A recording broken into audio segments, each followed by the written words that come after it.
So it was recently reported that Polkadot has seen a grand total of 702,000 total commits.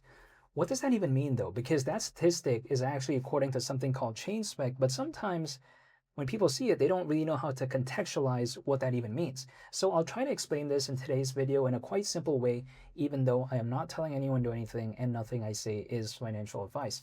So if we take a look at that right there, total commits means that basically it's the lifetime volume of core protocol code changes. Why is that even a good thing? Because the more the total commits, it is actually generally seen as a little bit better because it showcases more active sustained development work on the core protocol. Now, let me just give this as an analogy, for instance. It's like, for instance, let's say someone buys a car, or let's say they buy a home, and they said, hey, you know what? I modified the car 85 times, or I renovated the home 72 times, or whatever the case may be. Now, if that happens, automatically what we think of is, wow, maybe the car got a lot better, or maybe the home got a lot better. Take a look at how many times they renovated that car or that home, right? But even though it may seem like that, it doesn't necessarily always translate to something being better, in a sense where someone renovating their home just 5 times might be a lot better and have better quality than someone who renovates the home like 75 times, for instance, right? So the more the total commits doesn't necessarily mean that it's better, but it indicates at least that there is some activity, in my opinion, which showcases to me that Polkadot is not a project that is necessarily forgotten about, because the more the total commits does not mean that Polkadot became a lot better. That's not the case. But what it showcases, I think, to me, arguably, is activity. And I do like seeing that, especially when it comes to a project like Polkadot. Keep in mind, it was actually ranked first in the world in terms of that category. So it overtook Ethereum, Cardano, and basically a bunch of others. Because again, it was like the first ranked when it comes to that. Now, people like to tell me though, well, if it has so many total commits, then why is Polkadot doing so bad in terms of its native token called DOT? Like they tell me, well, the recovery in the past week is around 20%, but this is still below $1. And literally, we basically saw $9 in December of 2024. So people like to tell me, well, who really cares? Actually, over $10 even in December of 2024. So people like to again tell me, if it has so many total commits, then why is the price so low? Well, again, the more the total commits doesn't necessarily mean the price going along with the ride. That's not the case, right? It just showcases activity, and I think it indicates that this project is not necessarily ignored by developers and people in general, especially from those statistics that I do see. Need I remind people, right? When it comes to DOT, which is Polkadot's primary native token, if we don't take a look so far back, let's just take a look at May of 2025. That was around $5. So we're clearly well over 5 times away than just May of last year. And May wasn't even that good. Keep in mind, May was around $5. Back in December of 2024, we're taking a look at over $10 slightly. But yet we're so low. Again, May of 2025 was considered quite bad, actually. But we're over 5 times away from that. Here's the thing. It's to the point where if we take a look at, let's say, DOT back in 2020, right? DOT back in 2020 was like at around $3, $4 and all this. So really, like below $1 is considered really, really bad. But it doesn't necessarily concern me because things being low, I don't mind. I don't mind the dip, so to speak. And people like to say, well, how is this a dip? The recovery is around 20% in the past week. Well, again, this is still below $1. Like, we're talking about a project here that even though the recovery, I'm a fan of it, the journey still seems really long. Like, very long, actually, I should say, just because if this is like eating at a restaurant, this is not even the appetizer yet. Something recovering around 20%, but then still being below $1, and yet seeing how this was at around above $10 back in December 2024, yeah, it's still very low, I think, in the grand scheme of things, which doesn't necessarily concern me because, again, I don't mind the dip, so to speak.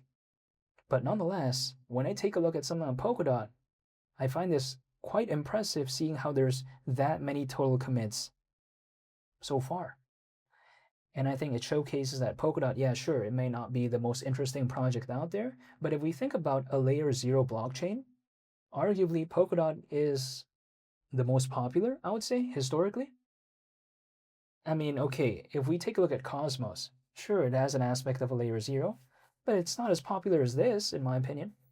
And I get it. People like to say, well, how can this be the most popular within its own niche, right? Because Polkadot is focused on interoperability. It's basically focused on connecting blockchains together. People like to say, well, how can this be the most popular within its own niche? Well, it's because its competitors are not more popular, right? Like take a look at Cosmos, take a look at Axelar, Quant to a certain extent.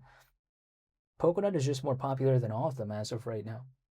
Which may sound kind of silly, but we're talking about a project here that is ranked 47th in the world in terms of market cap within this space. So it doesn't seem too silly, at least to me, fundamentally. And just from what I can see, how this is arguably, I think, the most popular within its own niche. It's pretty difficult for a project like this to actually be completely forgotten about like that, because usually a project that is the most popular within its own niche, it typically doesn't get forgotten about. If I want to use a little bit more of an extreme example, let's take a look at Luna, or should I say now known as Luna Classic, right? That at one point was ranked really high. But, of course, we know what nonsense happened to it. It went down. And even as of right now, because of the historical notoriety that it had, it's still able to maintain like a pretty good positioning, like consistently in the top 150, in the top 200 when it comes to Luna Classic. And I think the reason is because it was so popular back then, it just felt like it's so hard to forget about that.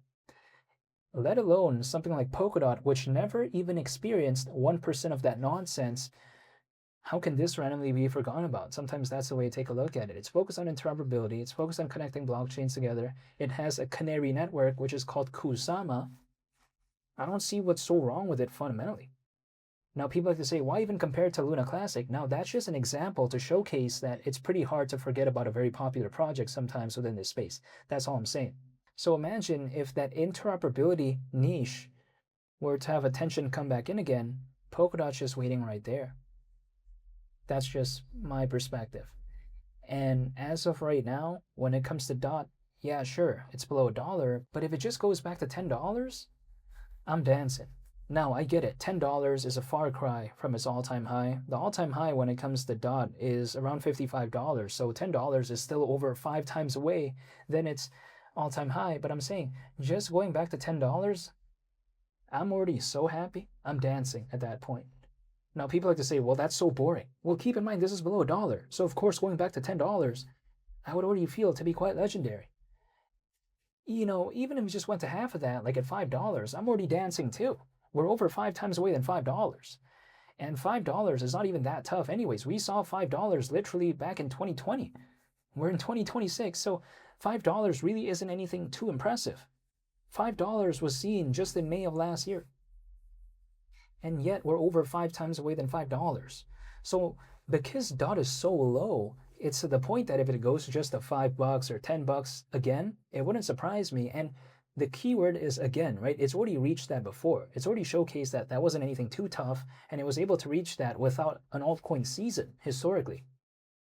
So if I never see an altcoin season, I have nothing to complain about. If it just goes to $5 or $10 again, I have nothing to really complain about. That's just my style, though. That's just my mindset.